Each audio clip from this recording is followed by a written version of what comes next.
नमस्कार दोस्तों, स्वागत है आपका हमारे channel the stories of Bharat में, जहां हम आपको लेकर चलते हैं अनगिनत कहानियों के सफर में। आज की इस कहानी में हम बात करने वाले हैं कि क्या वजह थी भगवान राम के पुत्र लव और यमराज के युद्ध की।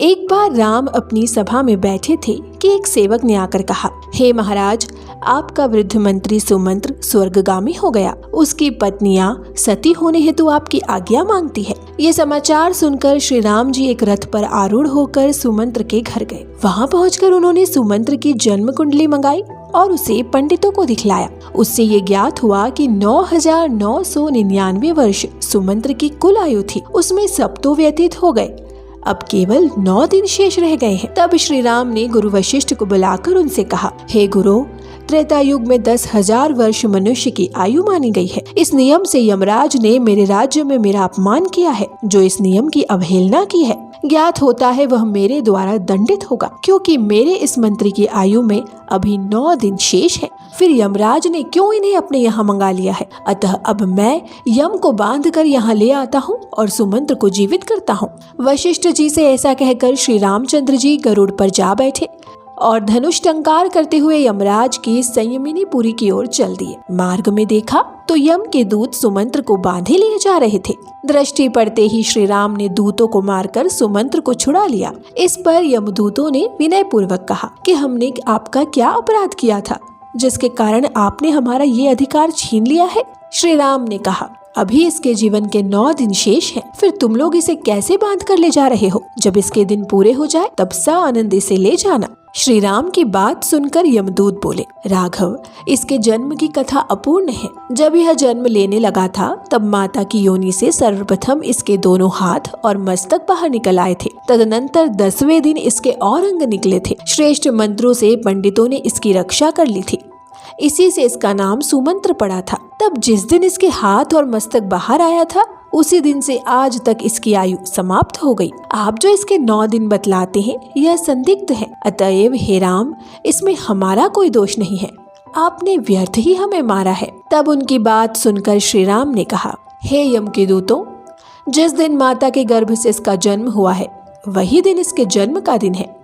उसी दिन को इसके माता पिता और ज्योतिषियों ने इसका जन्मदिन अंकित किया है। अतः वास्तव में अभी इसके 9 दिन शेष है। तुम लोग जाओ और आज के 10वें दिन इसे ले जाना। उस दिन मैं अवरोध नहीं करूंगा। राम जी की बात को सुनकर दूत वहीं से लौट गए। राम जी भी लौटकर अयोध्या चले आए। श्री राम सुमंत्र के घर आए। वहाँ उन्होंने सब लोगों को सुमंत्र के साथ प्रसन्न देखा। सुमंत्र ने श्री राम को देखकर प्रणाम किया और उनकी पूजा की। उसके पश्चात श्री राम अपने भवन को गए। सुमंत्र ने अपने जीवन के 9 दिन शेष जानकर पर्याप्त पुण्य दान किया। यम के दूत अपनी पगड़ी फेंक कर यम से बोले, हे यमराज, तुम कैसे अपने अधिकार की रक्षा करते हो? अपने अनुचरों की यह दुर्दशा देखकर क्या तुम्हें लज्जा नहीं आती? मार्ग में राम ने हमसे सुमंत्र को छुड़ा लिया और कहा कि अभी इसके जीवन के 9 दिन शेष हैं। जब उसके वह 9 दिन पूरे हो जाएंगे तभी राम उसे आने देंगे। अब हम लोग जल में डूबकर अपने प्राण विसर्जन कर देंगे। तब दूतों की यह बात सुनकर यमराज क्रोध के मारे लाल हो गए और दूतों से कहा, तुम सब कुछ भी खेद प्रकट न करो। मैं आज ही राम को बांधकर उनके इस कृत्य का दंड दूंगा। तुम जाकर सेना तैयार करो, तब तक मैं इंद्र के पास जाता हूँ। ऐसा कहकर यमराज तत्क्षण इंद्र के पास चले गए। उन्हें सारा वृत्तांत सुनाया और सहायता करने की प्रार्थना की। यम की बातें सुनकर इंद्र ने कहा, हे यमराज, क्या तुम उन्मुक्त तो नहीं हो गए हो? तभी तो भगवान विष्णु के साथ युद्ध करना चाहते हो। अब यही उचित है कि तुम अपनी संयमिनीपुरी लौट जाओ। राम का तुम क्या कर सकते हो? उनसे भयभीत होकर ही तो मैंने अपने यहाँ से पारिजात और कल्प वृक्ष, इन दोनों देव वृक्षों को उठा दिया था। इंद्र का ऐसा वचन सुनकर यमराज अग्निलोक को चले गए और जब सहायता मांगी तब अग्नि ने भी वैसा ही उत्तर दिया। तब उन्होंने नैऋत्य, वरुण, वायु, कुबेर, ईशान, रवि, चंद्र, बुध, गुरु, शनि, राहु, केतु और मंगल सभी से सहायता मांगी, परंतु यम को सबने इंद्र के समान कोरा उत्तर दिया। फिर यम लौटकर ब्रह्मा के पास गए। पातालवासी और सप्तद्वीप के राजाओं से भी सहायता मांगी। किंतु राम के प्रतिरोध में उनकी किसी ने सहायता नहीं की। तब क्रुद्ध यमराज अपनी ही सेना लेकर राम के साथ युद्ध करने अयोध्या को चले। यमराज एक विशाल भैंसे पर सवार थे। वहां पहुंचकर उन्होंने चारों ओर से अयोध्या को घेर लिया, जिसमें 9 द्वार थे और उनके चारों ओर 9 खाइयां खुदी हुई थी। कितनी ही तोपें वहां लगी थी। उसके उत्तर की ओर सरयू नदी बह रही थी। नाना प्रकार के महलों से युक्त वह पूरी पताकाओं से अलंकृत थी। यमराज के द्वारा अयोध्या को घिरा देख राम ने लव से कहा, तुम यमराज से युद्ध करने के लिए जाओ।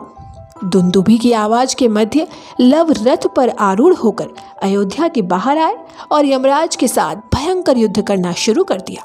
लव के बाणों से घायल यमराज के करोड़ों अनुयायी धराशायी हो गए। सबको मरा देख क्रोधित यमराज लव के साथ भयंकर युद्ध करने लगे। उन्होंने लव के रथ, सारथी, धनुष, कवच और मुकुट को शीघ्र ही काट डाला। इससे लव को क्रोध आ गया। वह तत्काल ही एक दूसरे रथ पर जा बैठे और यमराज के साथ अति भयंकर युद्ध करना आरंभ कर दिया। लव ने अपने बाणों से यमराज के भैंसे को मूर्छित करके पृथ्वी पर गिरा दिया। फिर शीघ्र ही 100 बाणों से यमराज पर प्रहार किया। तब यमराज ने अति क्रुद्ध होकर लव पर यमदंड का प्रहार कर दिया। यमदंड को देखकर लव ने ब्रह्मास्त्र चला दिया। वह देख यमदंड लौट पड़ा। यम व्याकुल होकर भाग चले। काल के समान ब्रह्मास्त्र उनके पीछे चला। इससे सूर्य को यह ज्ञात हुआ कि अब यमराज बच नहीं सकते और इस प्रकार अब मेरा पुत्र यम मारा जाएगा। तब सूर्य स्वयं रथ पर बैठकर लव के समीप आए और उनसे विनती करने लगे। अस्त्र को लौटाकर यम को बचाने की लव से प्रार्थना करने लगे। सूर्य ने कहा, वत्स लव, तुमने इस अस्त्र को चलाया है, तुम ही इसका निवारण कर सकते हो। तुम भी हमारे ही वंश में उत्पन्न हुए हो और यम भी मेरा ही पुत्र है। तुम अपने पूर्वजों को क्यों मार डालना चाहते हो? यदि एक पुत्र मूर्ख हो जावे तो क्या उसके साथ सब मूर्ख हो जावे? संग्राम से पलायन किए हुए शत्रु की वीरगण रक्षा ही करते हैं। इस प्रकार जब सूर्य ने बहुत प्रार्थना की, तब लव ने ब्रह्मास्त्र का संवरण कर लिया। तदंतर लव को आगे किए हुए यमराज के साथ सूर्य राम जी का दर्शन करने के लिए प्रसन्नता पूर्वक अयोध्या नगरी में आए। यह देख देवताओं ने हर्ष से अपने अपने वाद्य बजाए, लव पर फूलों की वर्षा की। लव ने जाकर श्री राम जी को सादर प्रणाम किया। तो हमारी आज की ये कहानी आपको कैसी लगी हमें कमेंट में ज़रूर बताएं। वीडियो पसंद आए तो इसे लाइक और शेयर करें और चैनल को सब्सक्राइब करना ना भूलें। मिलते हैं आपसे एक और नई कहानी के साथ, तब तक के लिए धन्यवाद।